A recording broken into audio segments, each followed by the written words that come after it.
Hi everyone, welcome back to my channel. Thanks for joining me today.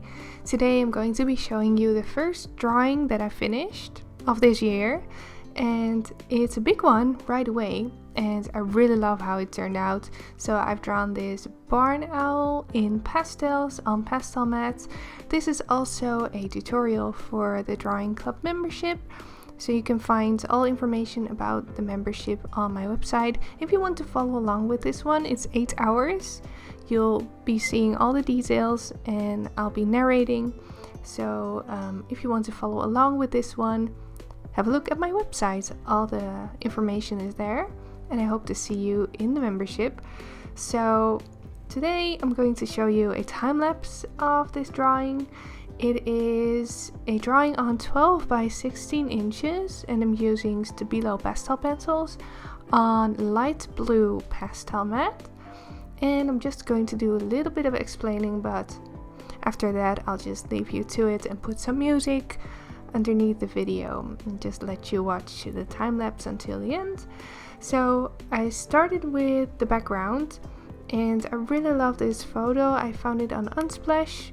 And also I decided to add a little bee in the top right. The owl is looking up towards the right, so I figured it would be nice to make him interact with something. So I added this bee. I just photoshopped it in there and then used it as a reference. So the colors in the background I really liked, so I just decided to kind of go with those and copy them.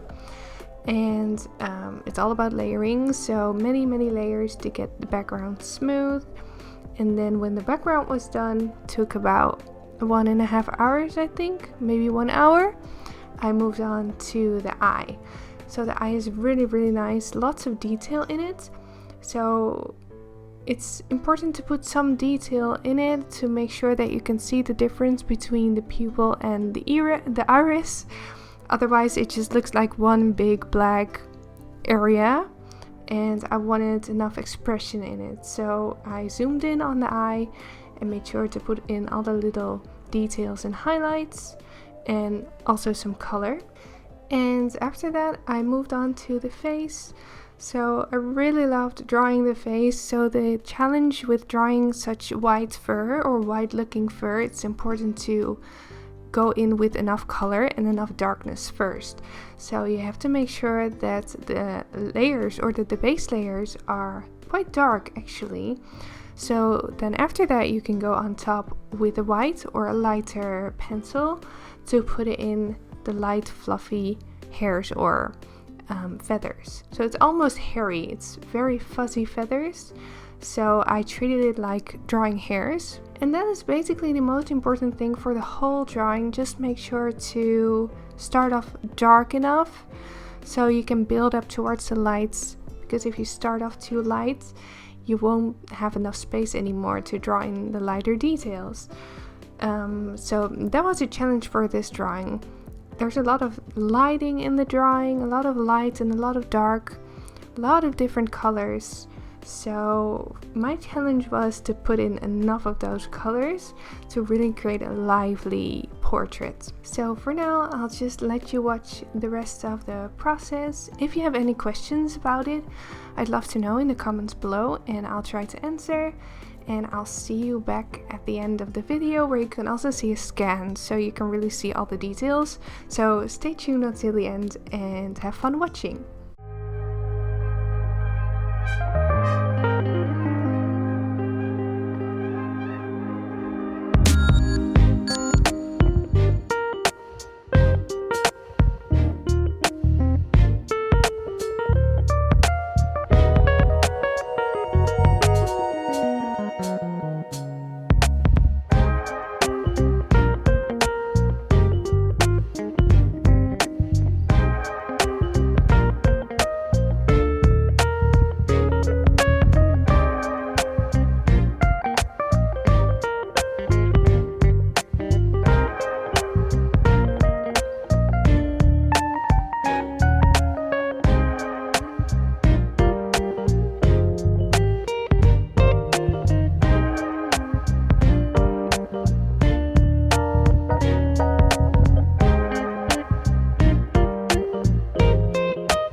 Alright, so we're getting towards the end of the project. So now I'm drawing in this little bee, and it's very small, so it's really hard to put in any detail. So most important here is to make sure to not push too much, because then you saturate the paper and then you can't get all those tiny details on top. So it was important to make sure that you can still see the difference between the head and the body, and you can see the little legs. And then I made the wings kind of transparent on top of the background to make it look like they are moving. They are moving really fast, of course, to make him stick and float in one place. So then I drew in some final little details. I put in some fireflies, and then the drawing was finished. So after 8.5 hours, this drawing was completed. You can find the full real-time process with narration over on my website in the Drawing Club membership if you want to draw along. And yeah, so this is what it looked like. I hope you like it. Let me know if you have any questions. And then I will see you in a new video. Thank you so much for watching, and Happy New Year!